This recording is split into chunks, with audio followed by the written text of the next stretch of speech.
Very good morning, have a nice day. कैसे हैं आप लोग? डिस्कशन चल रहा है क्लास 11th के सेकंड लेक्चर। किसकी? क्लास 11th लेक्चर सेकंड, ठीक है ना? और एक चीज बता दें, आप कंटिन्यूटी आप बनाए रखें और साथ में इसको यार शेयर कर दिया करो, कुछ नुकसान नहीं होगा। और सब्सक्राइब भी कर दिया करो। और वीडियो देख रहे हो लेकिन अभी तक लाइक नहीं किया। सबसे गंदी आदत तो ये है कि आप वीडियो देख रहे हैं और लाइक भी नहीं कर रहे हैं। मतलब इतनी खूबसूरत चैनल को आप कंटिन्यू कर रहे हैं फिर भी आप लाइक नहीं कर रहे। चलिए कोई बात नहीं, धन्यवाद आपको ना लाइक करने के लिए। आज हम बात करेंगे, मतलब प्रीवियस लेक्चर, अभी तो एक ही लेक्चर बना और अब आज सेकंड लेक्चर है क्लास 11 का। उसमें आपने जो पढ़ा उसको सुन लीजिए। पहले आपने पढ़ा उसमें फंडामेंटल क्वांटिटी के बारे में, फंडामेंटल क्वांटिटी। आपने बात किया स्केलर क्वांटिटी के बारे में, आपने बात किया वेक्टर क्वांटिटी के बारे में, आपने बात किया फंडामेंटल होगा और इसी का अगला पार्ट ड्राइव क्वांटिटी के बारे में।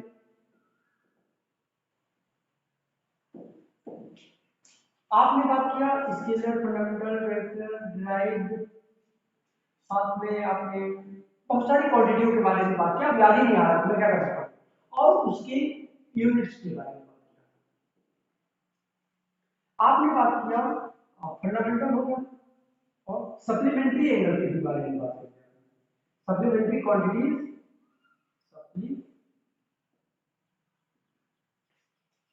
क्वांटिटीज और उसके यूनिट्स के बारे में।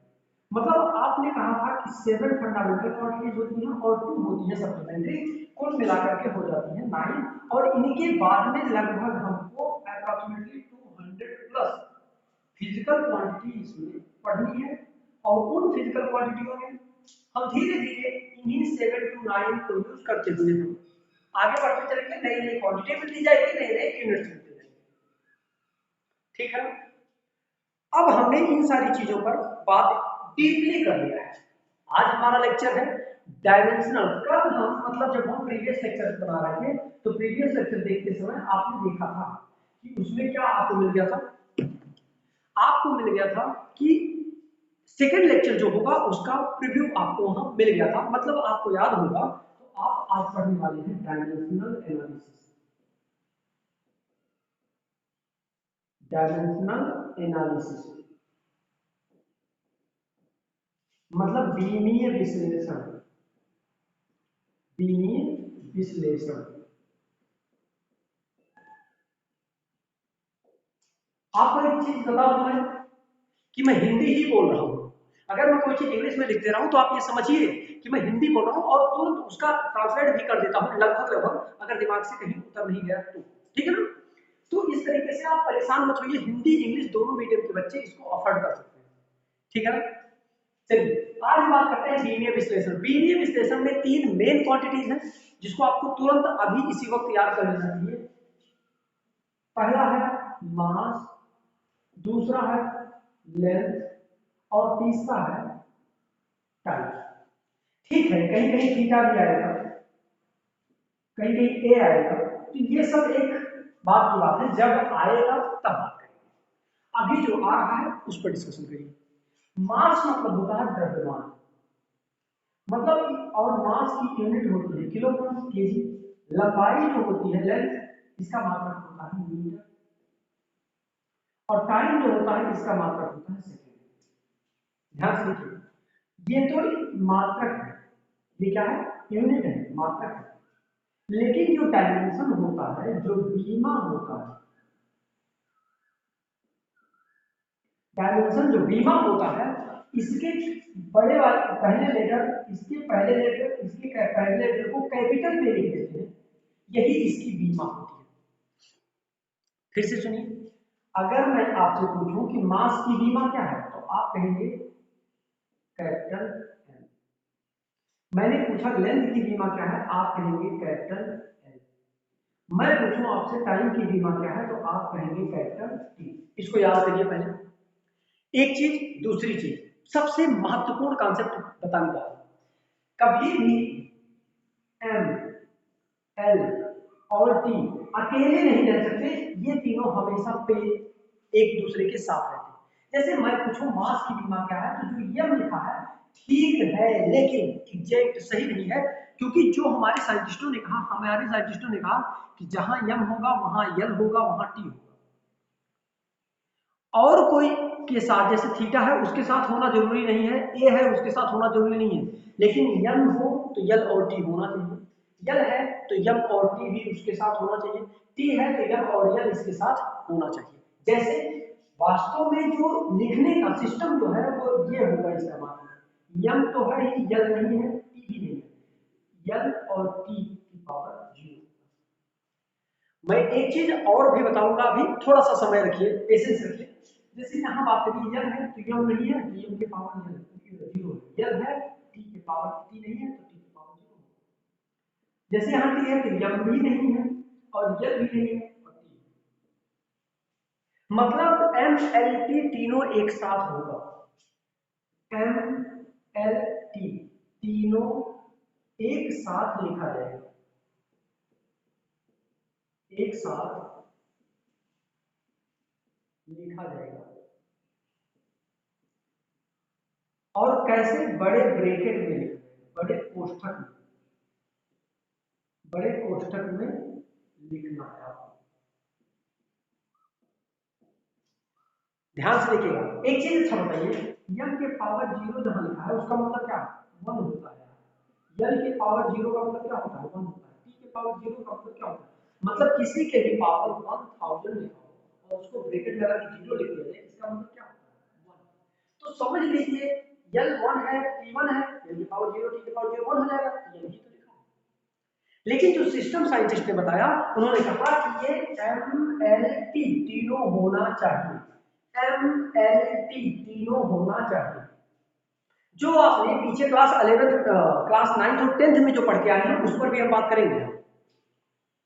हम क्लास 10 और 11 सॉरी 9 और 10 में जो भी चीजें पढ़ के आए हैं उस पर अभी हम आपको बीमा निकाल कर दिखाते हैं कैसे। तो यम एल टी तीनों होना चाहिए, बड़े ब्रैकेट में होना चाहिए, ठीक। दो बातें याद होंगी, एकदम क्लियर, क्लियर। अब हम आगे बात करते हैं। देखिए जैसे मैं पूछ लूं आपसे कि टाइम की बीमा, तो आप कहेंगे m0 l के पावर 1।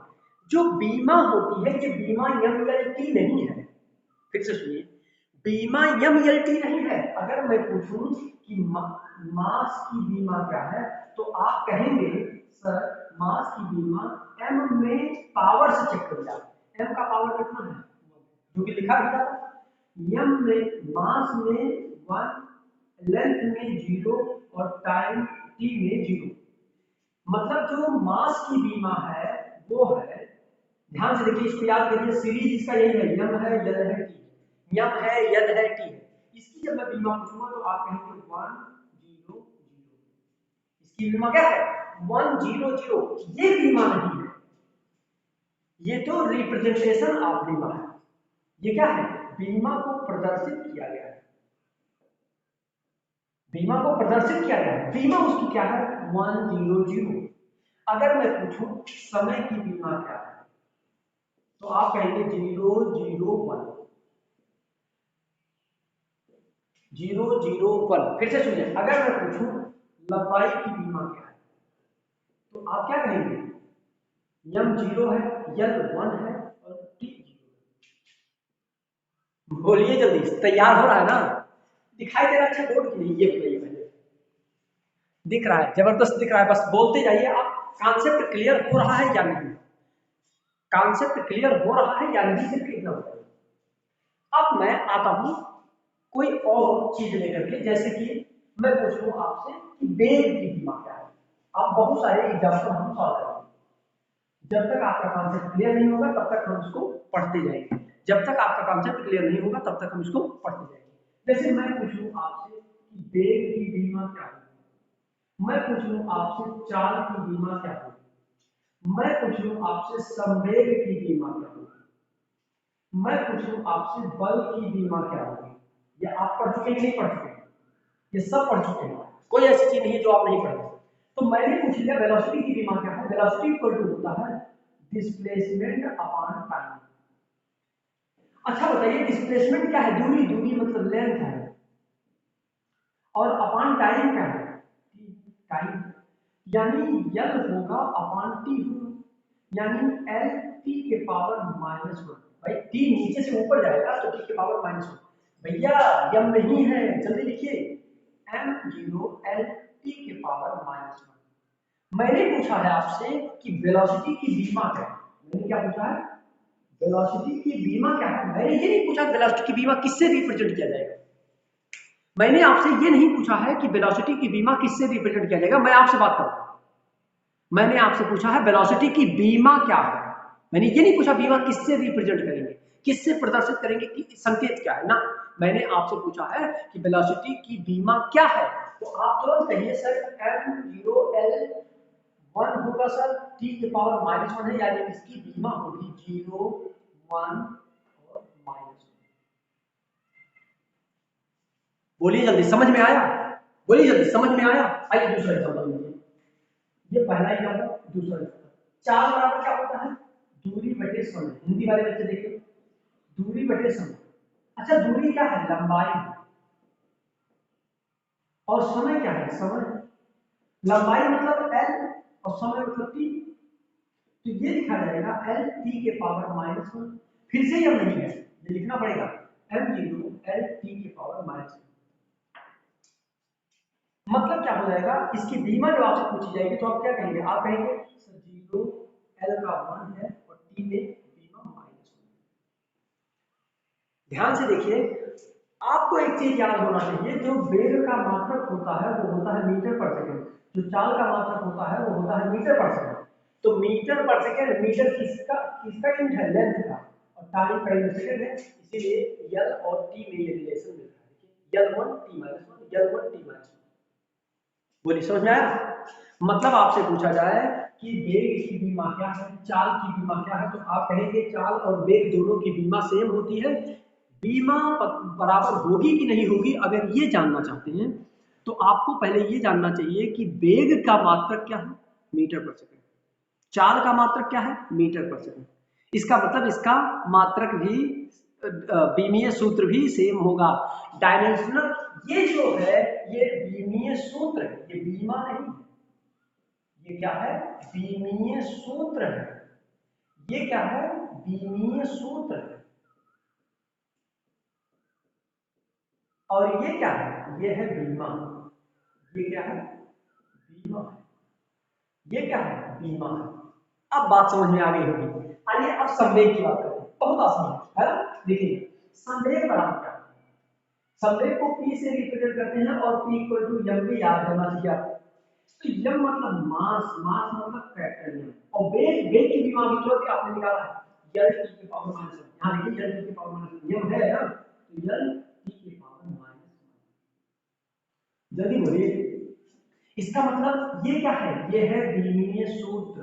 बार बार बोल रहा हूं, इसका मतलब कुछ तो खास है। ये बीमीय सूत्र है। और संवेग की बीमा क्या होगी? जल्दी बोलिए, 1 होगा, 1 होगा, L में भी 1 होगा और T में -1।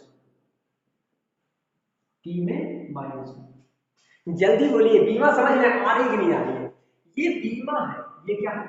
ये बीमा है। और ये क्या है? ये बीमीय सूत्र है। बात जब तक समझ में नहीं आएगी छोड़ूंगा नहीं मैं। बात जब तक समझ में नहीं आएगी छोड़ूंगा नहीं, इसलिए एक नहीं 10 बार आपको बताऊंगा, जब तक आप ये नहीं कह देंगे हाँ सर समझ में आ गया। जब तक आप ये नहीं कह देंगे हाँ सर समझ में आया, तब तक मैं बताता रहूंगा। बल की बीमा बताइए। बल को आप यफ से रिप्रेजेंट करते हैं। यफ बराबर क्या होता है? यम ए। यम क्या है? द्रव्यमान। ए क्या है? त्वरण, एक्सीलरेशन। याद करिए। अब त्वरण की बीमा आपको पहले से निकालनी चाहिए। आइए देखिए, त्वरण किसे कहते हैं? वेग परिवर्तन। और अगर आपको ऐसा कुछ नहीं, अगर आपको त्वरण का मात्रक याद होता तो ठीक था। मीटर प्रति सेकंड स्क्वायर। मीटर मतलब यल और समय मतलब टी के पावर 2। यानी द्रव्यमान को यम और इसका यल टी के पावर यल, ये क्या था? यल बाई टी के पावर 2। बोलिए, तो इसको लिख सकते हैं एम एल टी के पावर -2। mlt के पावर -2। ये क्या है भैया? ये बीमीय सूत्र है। ये क्या है? बीमीय सूत्र है। मैंने कहा इसकी बीमा बताइए, तो आप कहेंगे मास में 1 है, लेंथ में भी 1 है और टाइम में -2। अरे जल्दी बोलिए यार, समझ में आया कि नहीं? ये बीमीय सूत्र है, ये बीमीय सूत्र है। ये क्या है? बीमा है। किसकी? बल। ये क्या है? बल की बीमा है। जब आपका कोई क्वेश्चन आएगा, सपोज दैट, सुनिए मेरी बात को, जैसे मैंने कहा, अरेंज कर सकता हूं। देखिए, जैसे मैंने एग्जाम में कह दिया, आप जेई की तैयारी कर रहे हैं, मेंस की तैयारी कर रहे हैं, है ना, एडवांस की तैयारी कर रहे हैं, आपसे बीमा से क्वेश्चन आना ही है। अभी बता दूं मैं, 1 से 2 क्वेश्चन, 1 से 2 क्वेश्चन, 1 से 2 क्वेश्चन, कहीं बीमा पूछा जाएगा, कहीं बीमीय सूत्र पूछा जाएगा। 1 क्वेश्चन 2 क्वेश्चन डेड श्योर है, आना पक्का। बहुत आसान टॉपिक है ना? आइए देखिए, जैसे आपसे पूछ लिया गया कि मान लीजिए बल की बीमा है, बल की बीमा है। अब उसमें ऑप्शन कैसा रहेगा जानते हैं? रहेगा 1 2 -1। एक बी वाला ऑप्शन होगा 1 2 1 1 -1। अगला सी ऑप्शन होगा 1 1 -2। फिर डी ऑप्शन होगा none of these, none of these. अब आप क्या करेंगे? आप चेक करिए, यहां आपको ये नहीं लिखा हुआ है एम एल टी के पावर -2। भाई आपने तो बीमीय सूत्र यही याद किया है, एम एल टी के पावर -2, लेकिन ये तो है ही नहीं। तब क्या करेंगे? चेक करिए, एम में 1 यूनिट, एल में 1 यूनिट, टी में -2 यूनिट, तो 1 2 1 है, 1 1 -1 है, 1 1 2 है, -2। यानी बल की बीमा क्या होगी? बोले समझ में आया? बोले समझ में आया कि नहीं आया? स्पष्ट हुआ? आगे बढ़ो, आगे बढ़ो, और 2 4 निकालते हैं, 2 4 बीमा और निकालते हैं। जैसे आपसे कह दूं मैं कार्य की बीमा निकालिए, कार्य की बीमा, कार्य का बीमीय सूत्र निकालिए, कार्य का बीमीय सूत्र निकालिए। अब कार्य बराबर होता है, कार्य बराबर क्या होता है? बल गुणे विस्थापन। और एक चीज बता दूं आपको, बल की बीमा आपको याद होनी चाहिए, अभी याद करिए, एम एल टी के पावर -2। बल की बीमा क्या है? एम एल टी के पावर -2। बल की बीमा क्या है? एम एल टी के पावर -2। बल की बीमा क्या है? एम एल टी के पावर -2। मैं आपसे बात कर रहा हूं, बल की बीमा है एम एल टी के पावर -2, एम एल टी के पावर -2, एम एल टी के पावर -2। अगर बीमीय सूत्र याद है बल का, क्योंकि बल बहुत जगहों पर यूज होने वाला है, जैसे देखिए आ गया कार्य नहीं बल। अब बल की बीमा अगर आपको नहीं आता तो फिर आप लिखेंगे द्रव्यमान और गुणे त्वरण, फिर आप लिखेंगे विस्थापन। अब आपको त्वरण भी नहीं आएगा, जब ये इतना नहीं आता है त्वरण कैसे आते हैं? तब आप कहेंगे द्रव्यमान गुणे त्वरण मतलब वेग परिवर्तन और बटे समय और विस्थापन। अब आप क्या कर रहे हैं? टाइम पास कर रहे हैं। अब आप क्या कर रहे हैं? टाइम पास कर रहे हैं। तो द्रव्यमान वेग परिवर्तन मतलब मीटर पर सेकंड इसका मात्रा, इसका सेकंड आएगा। द्रव्यमान का नियम होगा, सॉरी केजी होगा, और इसका मात्रक होगा मीटर। तब आप कहेंगे यहां लिखा है केजी, मीटर और मीटर, मीटर स्क्वायर और सेकंड, और ये रेसिप्रोकल होगा तो सेकंड स्क्वायर, सेकंड स्क्वायर। तब आप कहेंगे केजी, केजी मतलब द्रव्यमान की बीमा होगी, मात्रक है, और लंबाई यल का मात्रक है, और समय टी का मात्रक है, तो ये हो जाएगा यम यल टू टी की पावर -2। ऐसे आप अगले साल लगा के चुके होंगे, मतलब आपको एक पूरा महीना लग गया एक क्वेश्चन को सॉल्व करने में। अगर आपने बल की बीमा याद की होगी तो आप बीमीय सूत्र रखिए तुरंत यम यल टी की पावर -2, और यहाँ विस्थापन है, विस्थापन मतलब लंबाई लेंथ, तो देखिए यम अकेला है, यल और यल 2 हो जाएगा और टी की पावर -2। देखिए आया कि नहीं? बोलिए, तो आप बल की बीमा याद करेंगे कि नहीं? जल्दी बोल दीजिए, याद करेंगे कि नहीं? जहां आप बैठे वहीं 4 बार बोलिए, बल का बीमीय सूत्र है ml के पावर -2, mlt के पावर -2। मेरे साथ बोलिए mlt के पावर -2, mlt के पावर -2। लक्ष्य ये नहीं है कि मैंने क्या पढ़ा दिया, लक्ष्य ये है कि आप सीख क्या गए, ठीक है ना। चलिए अब आप लोग सोच रहे होंगे कि पका देंगे क्या आज की इसमें। पकाने का मतलब ये नहीं है बेटा, बेटा ये नहीं मकसद है, मकसद ये है कि आप कितना जान जाते हैं, ठीक है ना। चलिए ये हो गया। एक और चीज समवेग हो गया, त्वरण हो गया। त्वरण का मैंने तो दिखाया ही नहीं, फिर भी दिखा दूंगा। चलिए त्वरण का आपको यूज तो कर लिया आपने, लेकिन समझाया नहीं है। चलिए त्वरण होता है, त्वरण बराबर होता है वेग परिवर्तन। भाई फार्मूला क्या होता है, वेग परिवर्तन बटे समय। बच्चे सोच रहे होंगे a = b - q बटे t हम पढ़े हैं सर। अरे भैया वही लिखा है, वेग में से वेग घटाएंगे तो वेग परिवर्तन आएगा। अच्छा वेग में से वेग घटाएंगे तो क्या आएगा, वेग ही आएगा और बटे समय आएगा। अरे भाई 10 अमरूद में से 3 अमरूद खा लेंगे तो क्या बचेगा, क्या बचेगा, अमरूद ही बचेगा ना, कि सेब बच जाएगा साफ, समझ आया ना। तो वेग में से वेग घटाएंगे तो वेग ही बचेगा। तो वेग का मतलब मात्रक होता है। अब वेग की बीमा आपको याद होनी चाहिए, यही तो लफड़ा नहीं होगा। वेग की बीमा अभी आपने निकाला था lt के पावर -1 और अपान आपने t देखा, तो यल और टी ऊपर जाएगा तो -1, ये भी तो -1 और ये -1 -2 हो जाएगा। जैसे देखिए लिख दे रहा हूं, और फिर यहाँ आप देखेंगे टी के पावर -1 नीचे से ऊपर जाएगा तो वही तो होगा। तो यल तो वही है टी और टी -1 -1 -2 टी के पावर -, इसका बीमा लेकिन डायमेंशन होगा क्या, m0 यल टी के पावर -, यानी इसका जो बीमा लिखा जाएगा वो क्या लिखा जाएगा 0 1 -। समझ में आया कि नहीं, बोले क्लियर हो रहा है, समझ में आ रहा है या नहीं आ रहा है।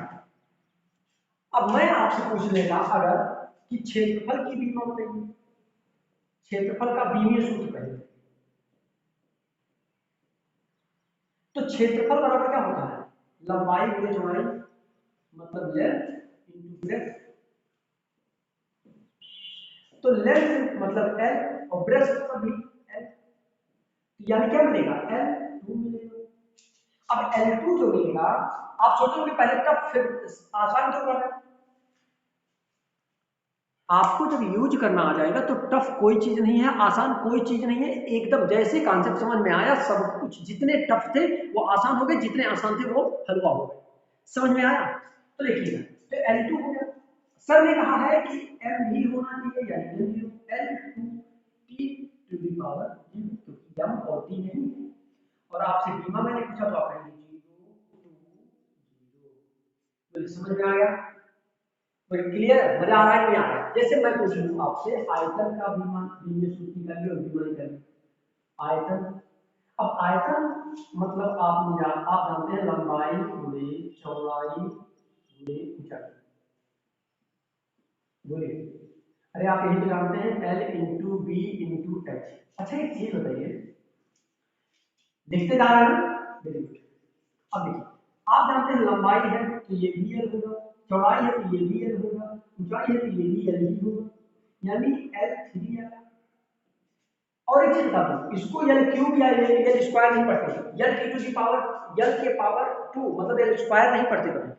और सुन लीजिए ये सारी चीजें, कभी भी एल स्क्वायर नहीं पढ़ते बीमीय सूत्र में, कभी भी यल स्क्वायर यल क्यूब यल पावर 4 यल पावर 4 जरूर पढ़ते हैं, लेकिन यल स्क्वायर यल क्यूब नहीं पढ़ते हैं। ध्यान से देखिएगा, यल स्क्वायर यल क्यूब नहीं पढ़ते हैं, यानी यल 3 आएगा।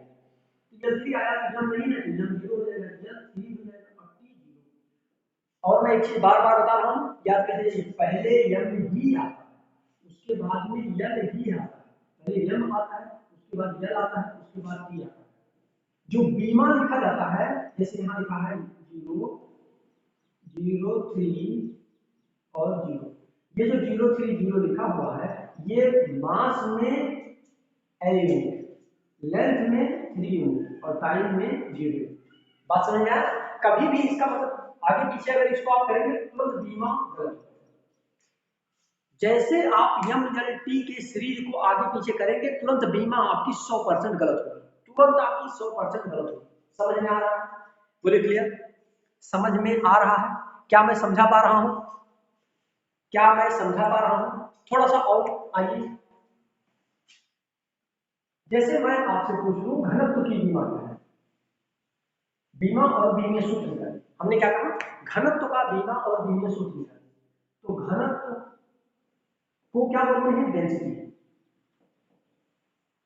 अब डेंसिटी इक्वल टू क्या होता है, डेंसिटी को रो से रिप्रेजेंट करते हैं, रो इक्वल टू याद करो मास अपॉन वॉल्यूम।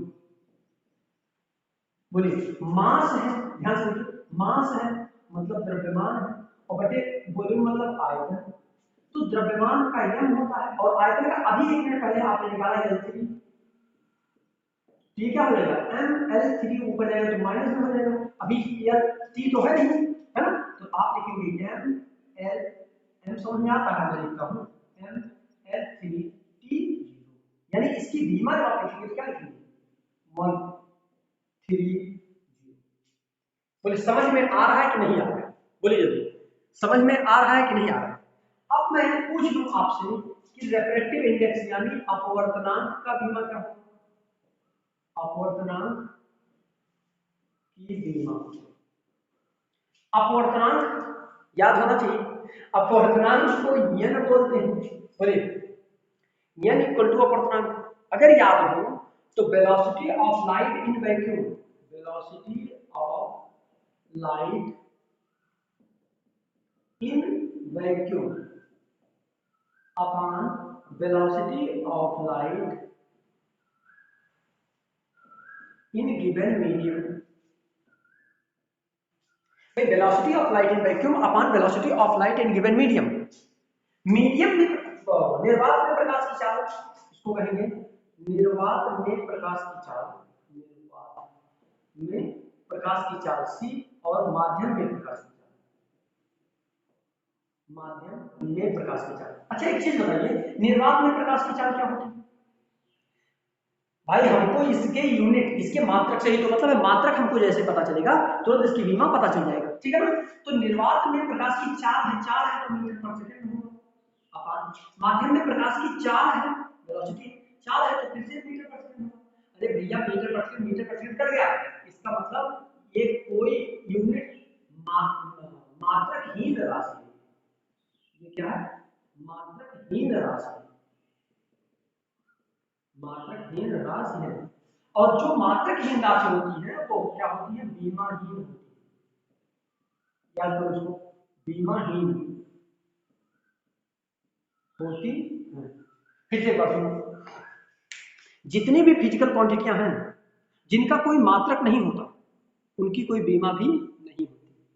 फिर से सुनिए, अगर आपसे पूछा गया था रेफ्रेक्टिव अपवर्तनांक का मतलब रेफ्रेक्टिव इंडेक्स, इसको क्या बोलते हैं, रेफ्रेक्टिव इंडेक्स ना, रेफ्रेक्टिव इंडेक्स के आपसे पूछा गया था कि बीमा बताइए, तो आपको तुरंत कहना चाहिए था कि सर इसका कोई बीमा नहीं, मात्रक नहीं होता, मात्रक नहीं होता तो बीमा भी नहीं होता, इसका मतलब इसका बीमा बनेगा M0 L0 T, और इसका जो बीमा बीमे सूत्र बनेगा ये, और 0 0।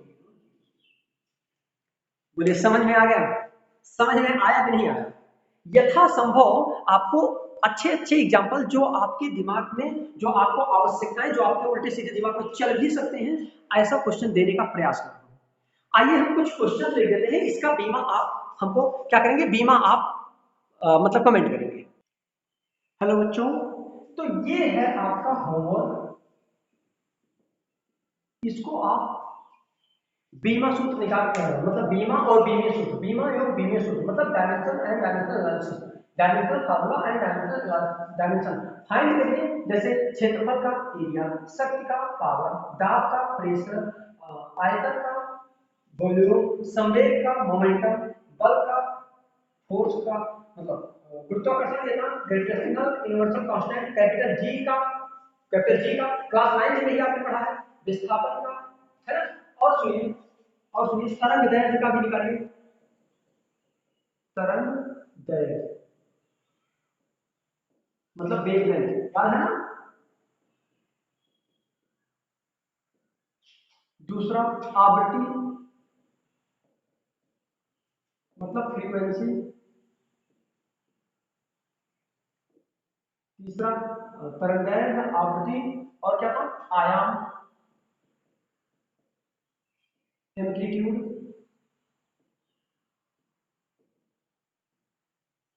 इन सब के बीमा आप निकाल करके कमेंट करेंगे, ठीक है ना। कोई भी लापरवाही नहीं, मैं आपसे बात कर रहा हूं।